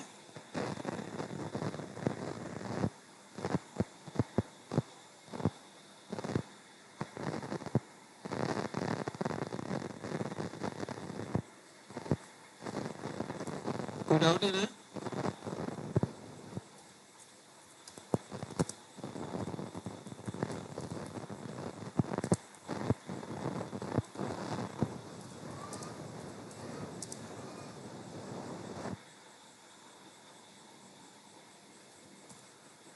चलो, अब इसमें देखोगे तो और भी कुछ चीज़ें शो करती हैं आपके लिए डेटा में। इस पर अगर मैं क्लिक करूं फिल्टर में, सॉरी फिल्टर लगाया मैंने यहाँ पे, अब देखो यहाँ पे नंबर फिल्टर में equal, does not equal, greater than, यानी जैसे मैं बोलूँ कि मुझे सेल्स में शो करो जो 5 से बड़ी वाली जो सेल्स है वो मुझे शो करो, या 500 से 200 से बड़ी, तो ग्रेटर देन क्लिक करूंगा तो ये अब मेरे सामने कंट्रोल खुल जाएगा। इस पर मैं लिख दूंगा 500 से बड़ी वाली सेल्स मुझे दिखाओ, तो आपने लिख दिया 500 से बड़ी।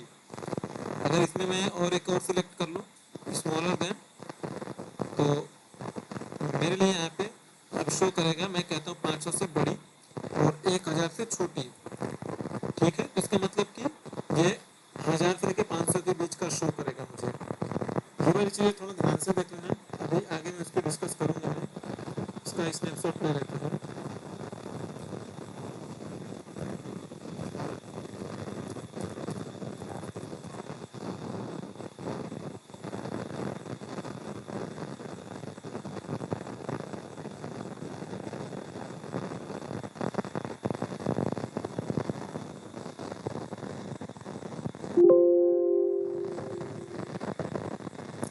मैं ओके करूंगा मैं, तो देखना 500 से 1000 के बीच का ही खाली डेटा शो होगा। इसमें कोई भी 500 से छोटा नहीं होगा, 1000 से बड़ा नहीं होगा,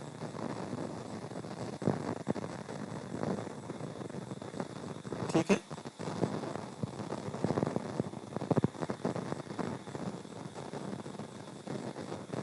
क्लियर ना? चलो, अच्छा देखो दूसरा वाला जो शॉर्टकट है वो ये शॉर्टकट है भाई, ये थोड़ा सा बड़ा है इसलिए यूज नहीं करता, ध्यान नहीं आता।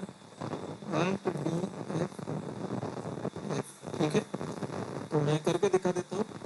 Alt प्रेस करोगे, D F F करोगे, फिल्टर लग जाएगा, एक बार और करोगे फिल्टर हट जाएगा भाई, ठीक है। लिख रखा है, शेयर कर दूंगा मैं आपको।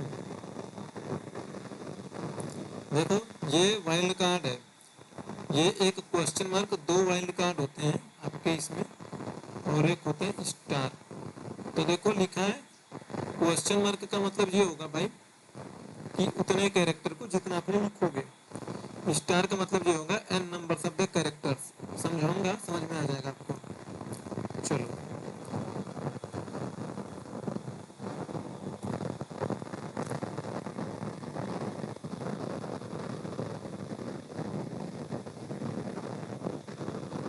देखो, क्वेश्चन का मार्क का मतलब होता है उतना नंबर कैरेक्टर मस्ट होगा, ये मस्ट होता है। और स्टार का मतलब होता है ऑप्शनल, हो भी सकता है नहीं भी हो सकता है।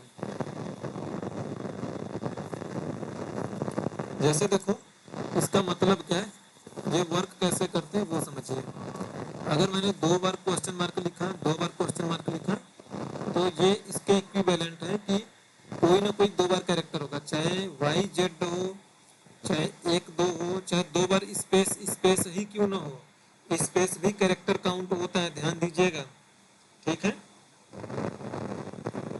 फॉर एग्जाम्पल जैसे देखो, अगर मैं आपसे कहूँ मैं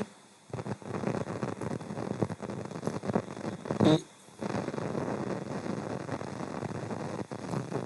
चलो, जो मैंने लिखा है आर और ये क्वेश्चन मार्क, ये क्वेश्चन मार्क, तो इसका मतलब ये हो सकता है पहला कैरेक्टर आर लिखा है आपने तो आर होगा, उसके बाद दोनों में से कुछ भी हो सकता है, आर ए भी जस्टिफाई करेगा, आर ए एम जस्टिफाई करेगा, और आर आर आर आर भी जस्टिफाई करेगा। मेरी बात समझ रहे हो? मेरा कहने मतलब कि ये जो 2 वाइल्ड कार्ड लिखा है आपने, इसकी जगह पर एक क्वेश्चन मार्क एक कैरेक्टर को रिप्रेजेंट करता है, वो कुछ भी हो सकता है। ठीक है। ये बेसिकली हम सर्चिंग में यूज करते हैं। जैसे सपोज मान लो मुझे आपका नाम नहीं याद आ रहा है कि आपका नाम क्या है, तो जब मैं सर्च करूंगा, मुझे सपोज मान लो मुझे इतना याद है कि आपका नाम में शुरू में ए आता है और लास्ट में ई ए आता है, और मुझे इतना याद है कि आपके नाम में total A M I 5 character हैं। मुझे पता है आपके नाम में 5 कैरेक्टर हैं, तो मुझे बीच का 2 नाम नहीं याद आ रहा, तो मैं कैसे सर्च करूंगा? तो मैं ए लिखूंगा, मुझे शुरू का एक कैरेक्टर याद है और लास्ट का 1 2 कैरेक्टर याद है, तो 2 बार क्वेश्चन मार्क लिखूंगा मैं और टी ए लिख दूंगा मैं।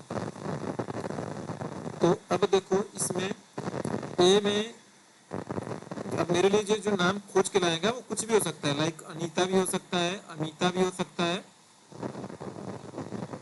ठीक है, अनीता भी हो सकता है, ऐसे कर करके बहुत सारे जो भी नाम होंगे, लेकिन शुरू ए से ही होगा, लास्ट में टी वाला वहीं लेके आएगा खोज के। ये मेरे लिए कभी भी ऐसा नाम नहीं लेके आ सकता है जैसे कि अनिल, ये नाम मेरे लिए कभी नहीं लेके आएगा, क्योंकि लास्ट में टी ए चाहिए था। भाई ये टी ए है ही नहीं, शुरू में ए तो है लेकिन लास्ट में टी ए होना चाहिए, तो ये बाहर निकल जाएगा, जो कभी नहीं सर्चिंग में कैप्चर होगा। समझ में आ रही मेरी बात आप लोगों को?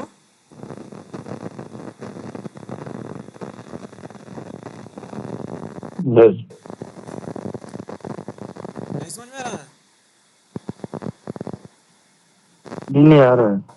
चलो, अब जैसे देखो, जब भी गूगल पर सर्च करते हो कुछ भी, अब मान लो जैसे देखो यहाँ पर मेरे इस फोल्डर में 224 फाइल है, मैं कहूँ कि मेरे इसमें ना जितने सारे फोटोज हैं, इमेजेस हैं, वो मेरे लिए निकाल के लेके आओ।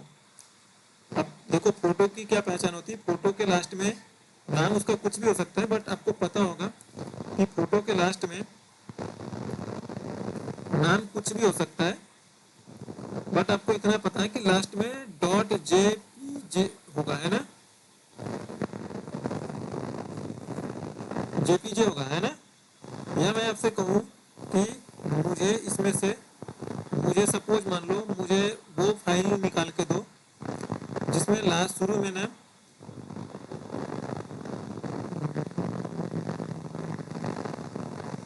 हाँ चलो मैं कहता हूँ कि मुझे इसमें से वो वाली फाइलें निकाल के दो। मुझे इतना याद है कि किसी फाइल के नाम में ना 4 अक्षर का नाम है, तो बट मुझे कुछ नहीं याद आ रहा, मुझे खाली इतना याद है कि 4 अक्षर का नाम है, तो 4 बार क्वेश्चन मार्क लिखोगे तो नोटिस करके देखना जिसके फाइल नेम में ना लास्ट 4 कैरेक्टर होंगे वो मेरे लिए वही वाला नाम खोज के लाएगा।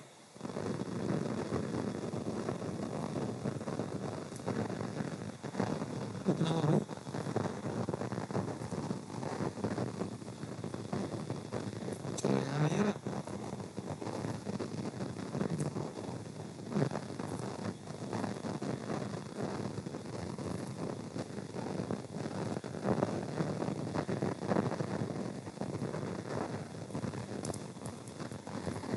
ऐसा नहीं कि ये खाली एक्सेल में चलेगा, ये सब जगह चलेगा।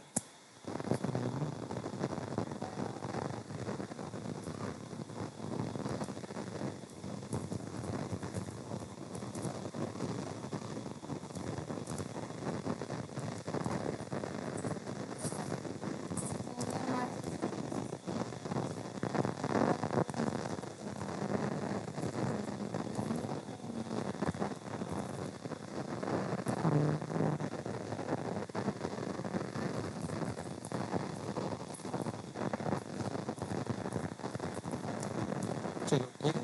अब देखो जैसे मैं कहता हूँ कि मुझे इसमें से खाली वही वाला नाम निकाल के लाओ जिसमें 4 कैरेक्टर होंगे।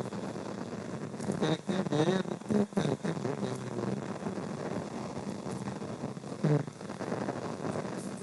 तो देखो इसमें से मुझे इसमें एक नाम दिया है जिसमें DUMP 4 कैरेक्टर वाला नाम है। अब इसमें नोटिस करोगे, अगर मैं इसमें सॉर्टिंग करूंगा तो देखोगे खाली एक ही होगा जिसमें 4 कैरेक्टर होंगे DUMP वाला। अच्छा, वो फोल्डर होगा ये, फिर कुछ ना कुछ तो होगा ऐसे ही। यहाँ पे भी काम करेगा, नहीं कर रहा है, बाद में देखो। देखो तो यही वाला जिसमें 4 कैरेक्टर हैं। एक आध और होगा, ये भी तो होना चाहिए। वहाँ से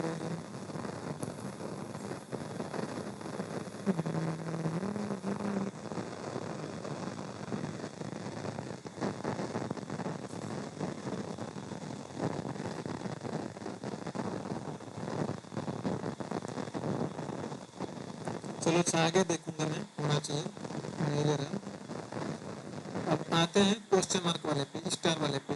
ये वाला क्लियर ना है? अब देखो मेरे लिए जो क्वेश्चन मार्क स्टार है, स्टार ऑप्शनल होता है। यानी मैंने बोला कि भाई जिसके स्टार्टिंग के नाम में के हो, लास्ट में कुछ भी हो, मुझे वो चाहिए। तो देखो ये 10 नंबर, 50 कैरेक्टर, 20 कैरेक्टर, एक कैरेक्टर, शुद्ध कैरेक्टर सबको रिप्रेजेंट कर सकते हैं। तो के लिख के अगर आप स्टार हमने ऐसे लिख दिया तो इसका मतलब स्टार्टिंग में के होगा, आगे कुछ भी हो सकता है, एक्स वाई जेड कुछ भी हो सकता है। ठीक है, तो स्टार्टिंग के नाम में के अगर मैंने लिख के स्टार लगा दिया तो आप नोटिस करोगे सबको जो खोज के लाएगा। तो हमने देखो के लिखा और स्टार लिखा मैंने। आप देखिएगा इसमें से ये उनको हाईलाइट कर रहा है जिनके स्टार्टिंग में के है और लास्ट में कुछ भी कैरेक्टर हो सकता है। तो देखो इसमें से वही वही वाले नाम हाईलाइट कर रहा है मेरे लिए, थोड़ा सा सही नहीं चल रहा है।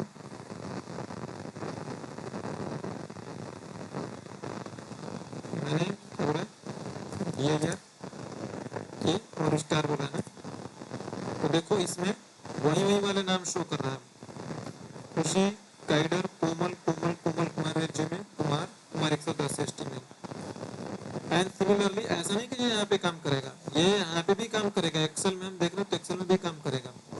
लाइक मैंने बोला कि मुझे आप यहीं पे लिखना चाहो तो यहीं पे लिखो। जैसे मैं चाहता हूँ कि मेरे लिए सी लिखा मैंने, और मैं चाहता हूँ कि जिसका नाम सी से स्टार्ट हो रहा है वो मेरे लिए शो करे। तो देखो चेयर्स एंड कॉपियर्स वो नाम शो कर रहा है मेरे लिए यहाँ पे, बाकी कोई नहीं शो करेगा मेरे लिए। जैसे ये वाला अगर आप देख रहे होंगे, इसमें अगर आप देखो, जैसे मैं चाहता हूँ कि मुझे इसमें से वो वाले नाम शो करो जिसमें कहीं न कहीं पे ना जेरोक्स आता हो। ठीक है, चलो आप बताना। अच्छा मैं आपसे पूछ रहा हूँ कि अगर मैंने लिखा है, ये लिखा मैंने और ये लिखा मैंने और मैंने आर लिखा है, तो मुझे ये बताओ किस किस को सेटिस्फाई करेगा। ये इसे सेटिस्फाई करेगा क्या? चलो ठीक है, इसी को बताओ। और अगर मैंने ये इसे जस्टिफाई करेगा या नहीं करेगा?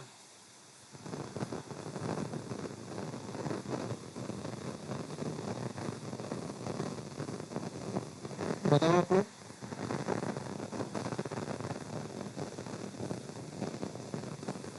हेलो, हाँ सुनीता मैम, आप बताओ।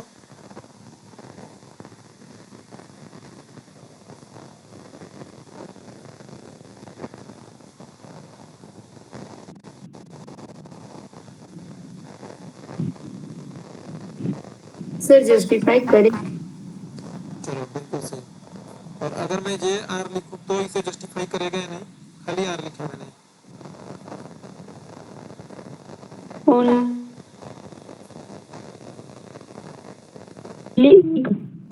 उसे नहीं करेगा, है ना? क्यों? क्योंकि यहाँ पे बोला गया कि एक कैरेक्टर होगा, कुछ भी हो, लेकिन फिर लास्ट में आर होना चाहिए। तो ये नहीं जस्टिफाई करेगा कि एक कैरेक्टर है बट लास्ट में आर भी होना चाहिए, तो दो कैरेक्टर हो गए, नहीं जस्टिफाई करेगा ना। ये वाला जस्टिफाई करेगा या नहीं? ये जस्टिफाई होगा या नहीं? बोल रहे हो आप? आवाज कट रही है। Yes sir. Sorry come again please.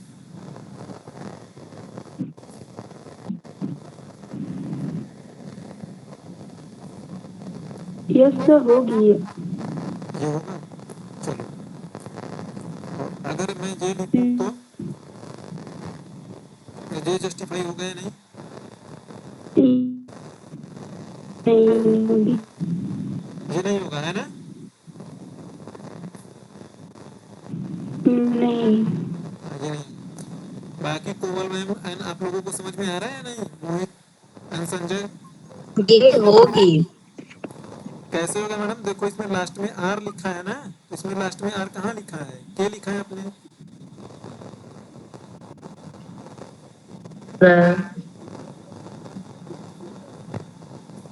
नहीं होगा ना?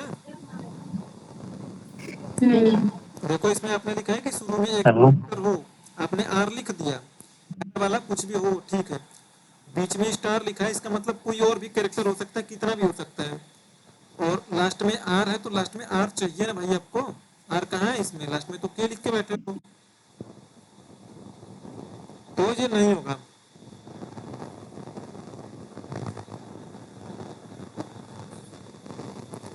ठीक है,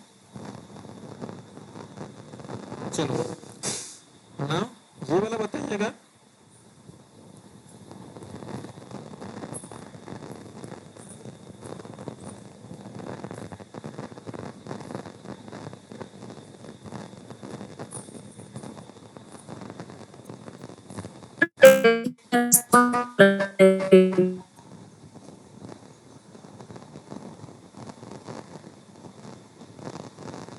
फिर से बोलिएगा, सॉरी आवाज नहीं आ रही है, शायद मेरे साइड से दिक्कत होगी, मुझे लगता है। रिपीट करिएगा। नहीं अभी हो रही है। वो शो नहीं हो रहा था, आप क्या लिख रहे थे? I think D two network इसको। हाँ, बस थोड़ा और, फिर बाकी कल करेंगे। अच्छा मुझे ये बताना, ये जस्टिफाई होगा, ये जस्टिफाई होगा इसके साथ या नहीं होगा? सर होगा। देखो आर लिखा है, होगा।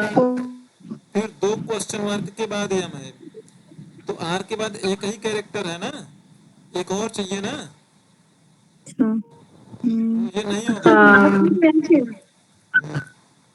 सर लास्ट में तो ऐसे आर और एम के बीच में दो कैरेक्टर चाहिए ना मैम। एस एस है, पर सारा कैरेक्टर तो नहीं कर रहा है ना इसमें। देखो आर और एम के बीच में दो क्वेश्चन मार्क है, तो दो कैरेक्टर चाहिए। आर और एम के बीच में एक ही कैरेक्टर ए लिखा है, एक और चाहिए कैरेक्टर। एक ही है। हाँ, अगर लिख दूं मैं, तो ये जस्टिफाई होगा। ठीक है। हाँ ये होगा। और अगर मैं ऐसे लिखूं मैं, नहीं होगा। और और ये वाला जस्टिफाई होगा या नहीं?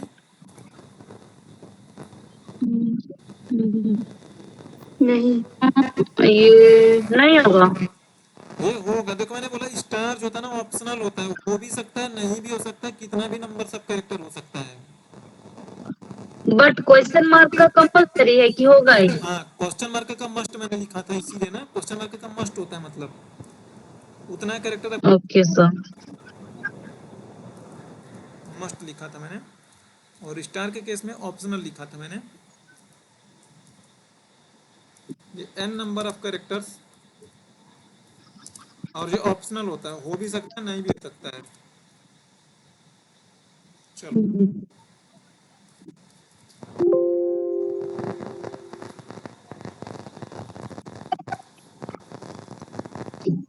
और एक और मैं शो कर आपके लिए।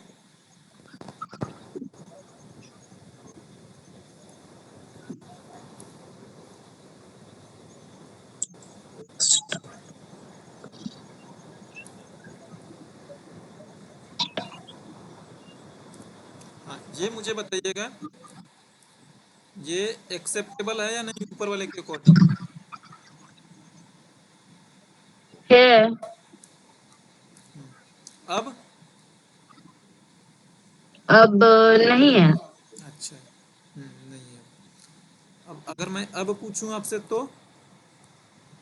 अब है है।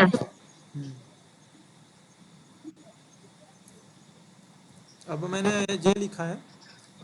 अब अगर मैं ये वाला पूछूं तो लास्ट वाला एक्सेप्टेबल है या नहीं उसके अकॉर्डिंग? है। ये नहीं है। है ना, क्यों नहीं है? देखो, है। ये बोला है कि है लास्ट। क्योंकि आप बताएं कि ऑप्शनल है। हाँ, फर्स्ट स्टार ऑप्शनल है ना, हो भी सकता है, मे भी नहीं भी हो सकता है। किसी को ये लगता है कि जस्टिफाई नहीं कर रहा है?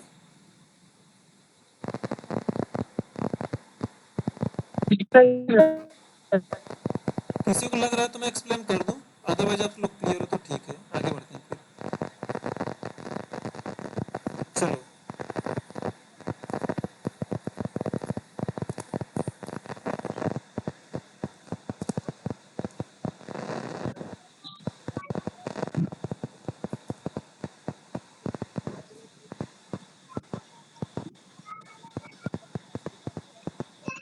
ये एक्सेप्टेबल है या नहीं?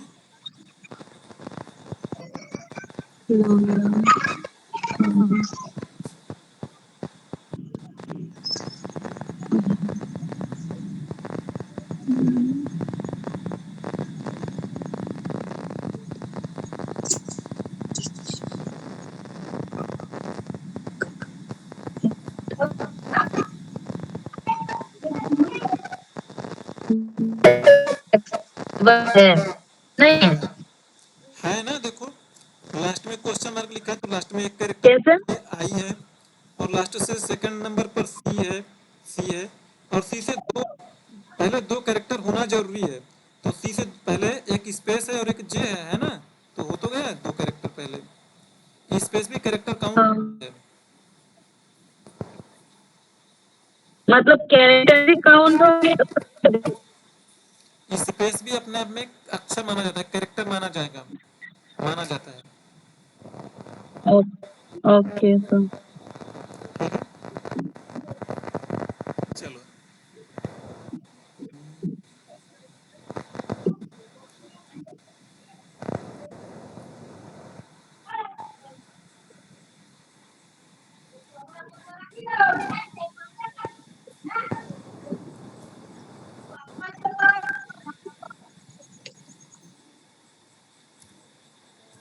ये लास्ट है।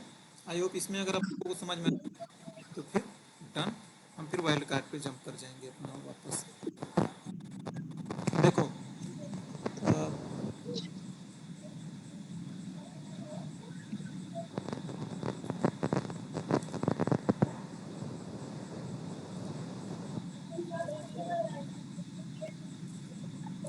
ये जस्टिफाई कर रहे हैं नहीं ऊपर वाले को? कर रहा है सर। कर रहा है। परफेक्ट।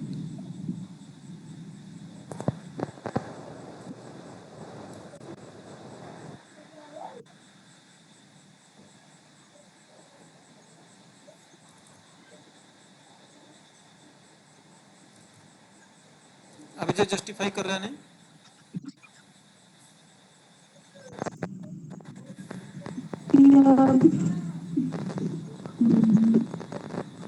कर रहा है। नहीं नहीं नहीं सर, नहीं कर कर रहा रहा। है। कर रहा है, ठीक किसकी है। देखो कर रहा है? कर रहा है। देखो शुरू शुरू में आपने स्टार लिखा है, बहुत बढ़िया। हाँ। अब दो कैरेक्टर के बाद सी होना चाहिए, तो देखो एक्स सी, दो कैरेक्टर हो गए, तीसरे नंबर पे जो सी आ गया है ना, फिर सी यस के सर। बाद दो कैरेक्टर और होने चाहिए, तो 0 0 हो गए है ना। हम्म। फिर उसके बाद कितने भी कैरेक्टर हो सकते हैं, क्योंकि स्टार लिखा और लास्ट में यह ना लिखा है, तो वो तो गया जस्टिफाई, है ना। Yes sir. चलो एक्सीलेंट। तो देखो इन्हीं सब का यूज करोगे, तो अगर मैं यहाँ पे आपसे कहूँ कि मुझे इसमें से मुझे बताओ कि जिसमें ना लास्ट में आर आ रहा होगा और शुरू में सी आ रहा होगा, वही नाम मुझे निकाल के दो। तो जैसे देखोगे ये वाला है, इसके शुरू में सी आ रहा है, लास्ट में आर आ रहा है। आर तो इसमें भी लास्ट में आ रहा है, बट शुरू में एच आ रहा है। तो अगर कुछ ऐसा करना हो तो आप इस पे कैसे बनाओगे इसका वाइल्ड कार्ड, सी लिखोगे, स्टार लिखोगे और लास्ट में आर लिखोगे, है ना।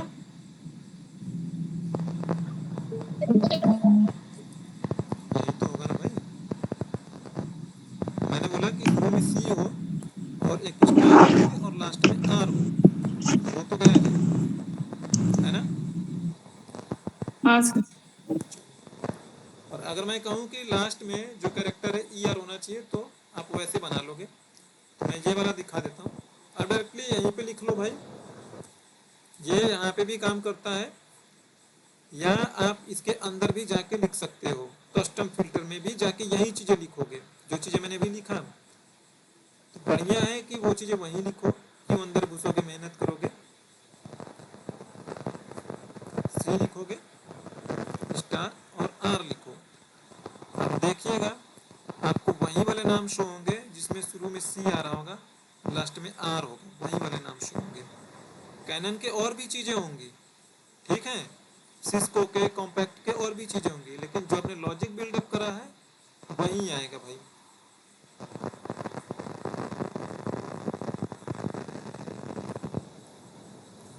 इसमें किसी को डाउट है, कुछ पूछना है?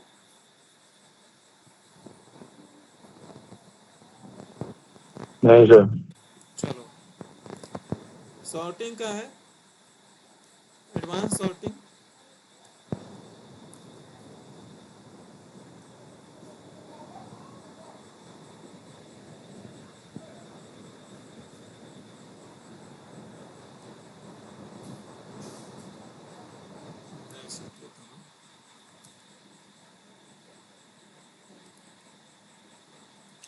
देखो यहाँ पे लाइक मैंने लिखा जुलाई, जैन,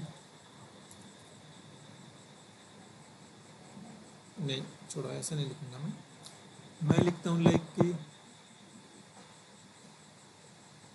पहला महीना,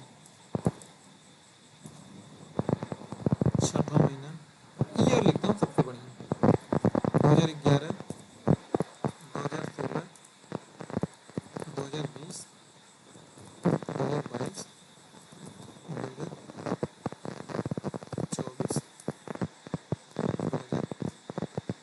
2019। ये कुछ रैंडम ईयर हैं, इनके सेल्स में लिख देता हूँ आपके लिए मैं।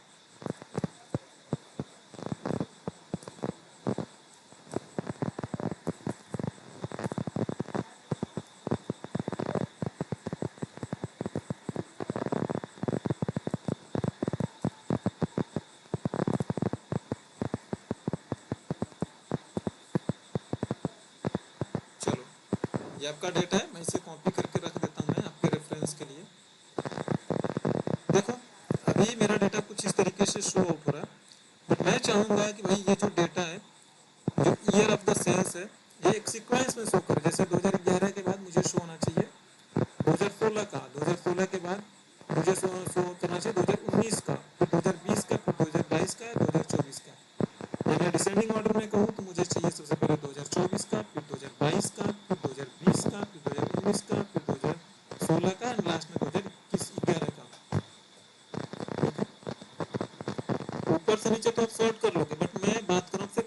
सॉर्ट कर दी जाए। तो जितना मुझे सॉर्टिंग करना है उतना मैं सेलेक्ट कर लूँगा। कस्टमर का नाम वही उसी जगह पे रहना है तो उसे मैं कुछ नहीं करूँगा, उसे मैं नहीं क्लिक करूँगा मैं। आप चले जाओ डेटा में, यहाँ पे देखो ये नॉर्मल सॉर्टिंग है, आप इसे जानते हो, इससे फेमिलियर हो। इस सॉर्टिंग पर क्लिक करो, जो एडवांस सॉर्टिंग है। आपके सामने विंडो खुल के आ जाएगा। देखो यहाँ पर चेक बॉक्स लगा है, अगर आपके डेटा में हेडर है तो आप कह दो कि मुझे हेडर है, नहीं है तो हेडर को छोड़ दो। मेरे पास हेडर है तो मैं हेडर को रहने देता हूँ मैं, लेकिन मुझे इसकी जरूरत नहीं है। आपको ऑप्शंस में जाना पड़ेगा। अब आपको यहाँ पे बताना है कि मुझे जो सॉर्टिंग करनी है ना, वो सॉर्टिंग मुझे करनी है लेफ्ट से राइट में, यानी कि मेरी सॉर्टिंग इस तरीके से चलेगी, ऐसे कॉलम वाइज। तो मैं चाहूँगा कि ये वाला आगे पीछे हो, ऊपर नीचे नहीं, आगे पीछे होगा तो कॉलम में होगा। तो मैंने बोला लेफ्ट से राइट हो गए, मैंने सेलेक्ट कर ली। अब यहाँ पे मेरे से पूछ रहा है कि किसके बेसिस पे सॉर्टिंग करना चाहते हो, तो मैं कहता हूँ कि हेडर के बेसिस पे। तो रो 1 2 3 4 5 6 बोला ना, तो ये इस बात का बोला है कि इसके बेसिस पे सॉर्टिंग करोगे, इसके बेसिस पे इसके। तो मैं कहूँगा मुझे पहले रो के बेसिस पे सॉर्टिंग करो, क्योंकि हेडर मेरा वहीं पे है। तो मैंने ये ले लिया। और यहाँ पे अगर मुझे असेंडिंग डिसेंडिंग करना है तो ये बता दो, स्मॉलेस्ट टू लार्जेस्ट, तो मैं असेंडिंग ही मान के चलता हूँ मैं, और ओके करूँगा मैं। तो आप देखिएगा ये डेटा आपका सॉर्ट हो गया। 2011 आया, फिर 16 19 20 22 24। देखो डेटा का सीक्वेंस वही है। जैसे अगर आप यहाँ पे देखोगे 2019, अब यहाँ पे ना, पहले मेरा 2019 ऐसे था, मैंने कॉपी करके लिख रखा था यहाँ पे। तो डेटा का नेचर सेम सेम है, खाली सीक्वेंस चेंज हुआ है। ठीक है, कोई डाउट है, किसी को कुछ पूछना है? टेक्स्ट टू कॉलम, ठीक है। तो ये टेक्स्ट टू कॉलम वाला कल बताऊंगा मैं। अभी तक हमने इतना कर लिया है। मॉड्यूल 1 कल, तो मॉड्यूल 1 में हम खत्म कर लेंगे, 27 तक हम खत्म कर लेंगे।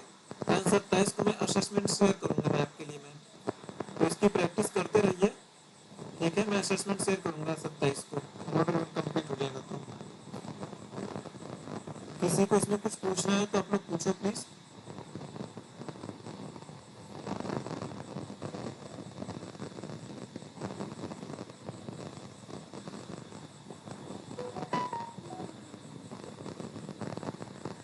संजय आपको कुछ पूछना, संजय रोहित आपको कुछ पूछना है?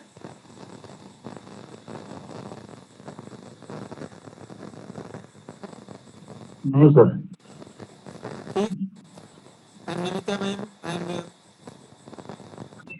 Sunita no ma'am, sir. ठीक है। तो नो मैं सर। करता हूँ, बाकी अगर किसी को कुछ पूछना है तो पूछ लीजिए, और मैं आपको शेयर कर दूंगा। देखो मैंने लिंक दे दिया है, उसकी प्लेलिस्ट में मैं अपलोड कर दूंगा। ठीक है, और मैं अपलोड ओके। करना प्रीफर